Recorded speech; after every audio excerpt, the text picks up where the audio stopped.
Hi hello friends, నేను మీ చరణ్ తేజ. మన ఛానల్కి స్వాగతం, సుస్వాగతం. సో వార్తా విశ్లేషణలు, నిజాలు, చర్చలు అందించే మీ విశ్వసనీయ వేదిక. మీరు కొత్తగా ఉంటే సబ్స్క్రైబ్ చేయడం మర్చిపోద్దండి. సబ్స్క్రైబ్ బటన్ని నొక్కి బెల్ ఐకాన్ని ప్రెస్ చేయండి. తద్వారా మీకు అన్ని తాజా అప్డేట్స్ వస్తుంటాయి. ఇవాళ మనం చర్చించబోయే విషయం చాలా సంచలనంగా మారింది. ఏంటంటే వక్ఫ్ బోర్డు వివాదం. మరియు ఇది హిందువులు, బీజేపీ మరియు దాని మద్దతుదారులపై ఎలా ప్రభావం చూపుతుంది. ఇది ఒక వేడెక్కిన విషయం. సో కాబట్టి పూర్తి వివరాలు తెలుసుకునేందుకు ఈ వీడియోని పూర్తిగా చూడండి. మొదటగా వక్ఫ్ బోర్డు అంటే ఏంటి? వక్ఫ్ అనేది ఇస్లామిక్ సాంప్రదాయం. ఇందులో వ్యక్తులు తమ ఆస్తులని మసీదు, దర్గా లేదా ఇతర ధార్మిక లేదా సామాజిక సంక్షేమ ప్రయోజనాల కోసం విరాళంగా ఇస్తారన్నమాట. ఈ ఆస్తులని వక్ఫ్ బోర్డు అనేది నిర్వహిస్తుంది. భారతదేశంలో 1995 వక్ఫ్ చట్టం ప్రకారం ఈ బోర్డు పనిచేస్తుంది. వక్ఫ్ బోర్డు భారతదేశంలో 6 లక్షల ఎకరాల భూమిని నిర్వహిస్తుంది. ఇది భారతదేశంలోని అతిపెద్ద భూ యాజమాన్యులలో ఒకటిగా ఉంది. ఇక్కడే సమస్య మొదలైంది.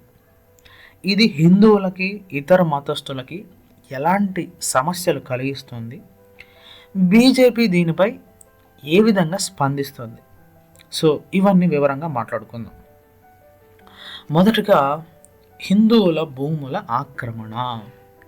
సో బీజేపీ మద్దతుదారుల వాదన ప్రకారం వక్ఫ్ బోర్డు అనేక ప్రాంతాల్లో హిందువులకి, సిక్కులకి, జైనులకి సంబంధించిన భూములని అక్రమంగా తన ఆధీనంలోకి తీసుకుంటుంది అనేది ఒక వాదన.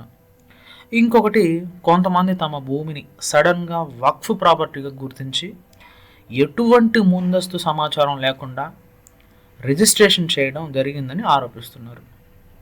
సో చట్టపరమైన అసమానతలు చూసుకుంటే వక్ఫ్ చట్టం ప్రకారం వక్ఫ్ బోర్డుకి తమ భూములపై పూర్తి హక్కు ఉంటుంది. కానీ హిందూ ఆలయాల నిర్వహణ ప్రభుత్వ నియంత్రణలో ఉంటుంది.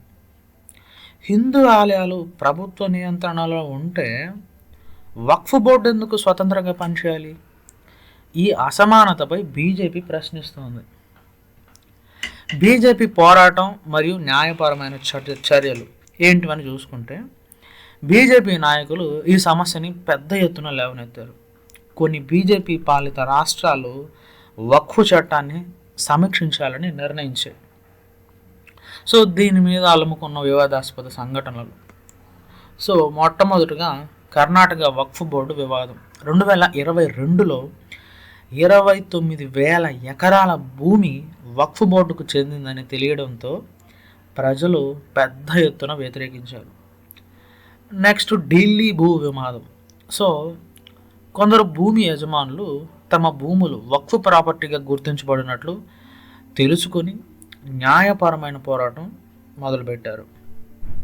మళ్ళీ తమిళనాడులో కూడా అండ్ మహారాష్ట్రలో కూడా ఈ సమస్యలు ఉన్నాయి. కొన్ని రాష్ట్రాల్లో హిందువులకు చెందిన భూములు అకస్మాత్తుగా వక్ఫ్ ప్రాపర్టీగా మారాయని ఆరోపణలు వచ్చాయి. సో దీని చుట్టూ ఉన్న రాజకీయ కోణం పరిశీలిస్తే బీజేపీ వాదన ఏంటంటే వక్ఫ్ వ్యవస్థ దుర్వినియోగం అవుతోంది మరియు దానికి సంస్కరణలు ఖచ్చితంగా అవసరం అనేది వాళ్ళ వాదన. విపక్షాలు ముఖ్యంగా కాంగ్రెస్ అండ్ బీజేపీపై మత రాజకీయాలు చేస్తుందని ఆరోపిస్తున్నాయి. ఈ వివాదంపై దేశవ్యాప్తంగా చర్చలు కొనసాగుతూనే ఉన్నాయి. ఇక హిందువులు అండ్ ఇతర మతస్థుల అభిప్రాయానికి వస్తే హిందూ, సిక్, జైన్ సమాజాలు వక్ఫ్ బోర్డుకి అనేక ప్రత్యేక హక్కులు ఉండడం అన్యాయమని భావిస్తున్నాయి. అందరికీ సమానమైన హక్కులు ఉండాలని డిమాండ్ చేస్తున్నారు వాళ్ళు. కొన్ని హిందూ సంఘాలు వక్ఫ్ భూములని సమీక్షించడానికి ఒక జాతీయ కమిషన్ ఏర్పాటు చేయాలని డిమాండ్ చేస్తున్నాయి. సో చట్టపరమైన మార్పులు దీనికి కొన్ని పరిష్కారాలుగా చెప్పచ్చు. సో వాటిలో వక్ఫ్ చట్టాన్ని మార్పులకి గురి చేయడం ద్వారా అన్ని మతాల ప్రజలకు సమాన న్యాయం కల్పించవచ్చు. ఇక ధార్మిక భూములపై సమాన చట్టం. సో అన్ని మతాల స్థలాలకు ఒకే రూల్ పెట్టాలని బీజేపీ మద్దతుదారులు కోరుతున్నారు. ఇక సామాజిక అవగాహన అండ్ న్యాయ సహాయం, అంటే ప్రజలకు ఈ సమస్యలపై అవగాహన ఖచ్చితంగా కల్పించాలి మరియు న్యాయపరంగా వారికి సహాయం చేయాలి. సో ఇది ఇప్పుడు మీ అభిప్రాయమే కీలకం. మీరు ఏమనుకుంటున్నారు? వక్ఫ్ బోర్డు మారాలి లేక బీజేపీ దాన్ని రాజకీయ లబ్ధి కోసం వాడుకుంటుందా? సో కింద కమెంట్ సెక్షన్లో మీ అభిప్రాయాన్ని తెలియజేయండి. ఇవాళ వీడియో ఇంతే. సో మీకు ఈ వీడియో ఉపయోగకరంగా ఉంది అని అనిపించినట్లయితే లైక్ చేయండి, షేర్ చేయండి, మీ ఫ్రెండ్తో ఖచ్చితంగా షేర్ చేయండి. సబ్స్క్రైబ్ చేయడం మాత్రం మర్చిపోద్దండి. Thank you so much. See you. Good bye.